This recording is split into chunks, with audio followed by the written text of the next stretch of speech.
대한민국 어떤 직장인이 183일을 무단결근하고도 정상근무했다고 속여서 3,800만 원 급여를 수령할 수 있겠습니까? 오직 선관위에서만 가능한 천태만상입니다. 이쯤 되면 선거를 관리하는 조직인지 범죄 마피아 패밀리인지 헷갈릴 지경입니다.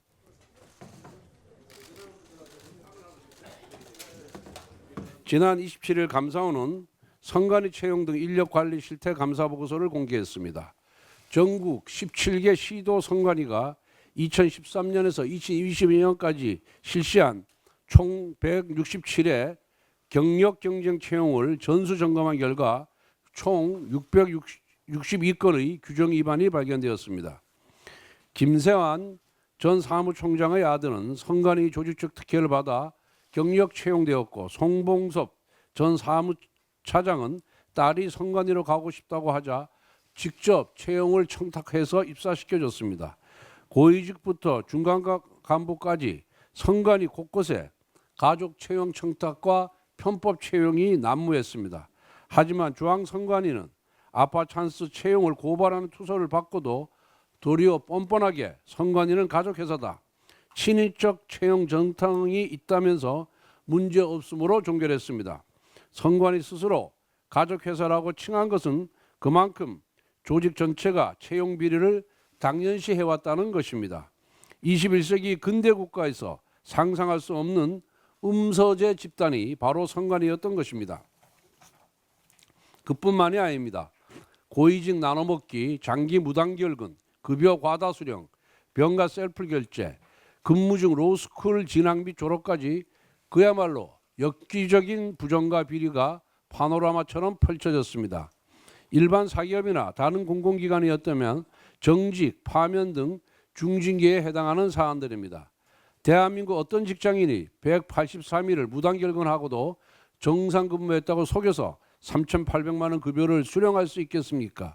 오직 선관위에서만 가능한 천태만상입니다.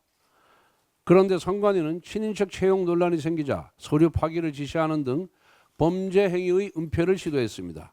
압도적인 부정을 저지른 것도 모자라 저열한 조직적 은폐까지 시도한 것입니다.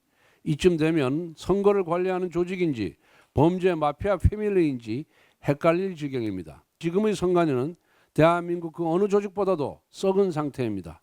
자정 능력을 기대하기가 어려운 상황입니다.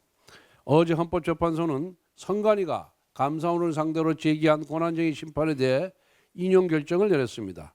마피아 선관위는 서민들과 청년들 피눈물 나게 하는 채용 비리를 상습적으로 저지르고도 앞으로도 제멋대로 비리를 저지를 수 있는 백지수표를 받은 것이라고 착각하면 안 됩니다. 이제는 중앙선관위에 대해 한시적인 국정조사법을 도입해서 감사원에 준하는 조사 및 처분 권한을 부여하여 부정과 비리를 바로잡을 수 있도록 해야 합니다.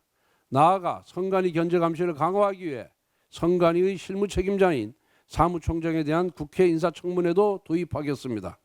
앞으로 국민의힘은 당 차원에서 무소불위 마피아 선관위를 견제하고 감시하기 위한 제도적 장치를 고안해 나가겠습니다. 감사원이 선관위에 대한 감사 권한이 없다라고 헌재가 결정을 했습니다. 거기에 대해서 여론을 좀 살펴보면은 특히 청년 세대들은 아주 분노를 하고 있습니다. 결국은 치해복권지대를 만들어준 것이 아니냐라는 것이 우리 젊은 세대들의 공통적인 생각입니다. 선관위원 청문회는 청문회대로 하고 그 전날인 25일, 5일 날, 6일 날 하잖아요.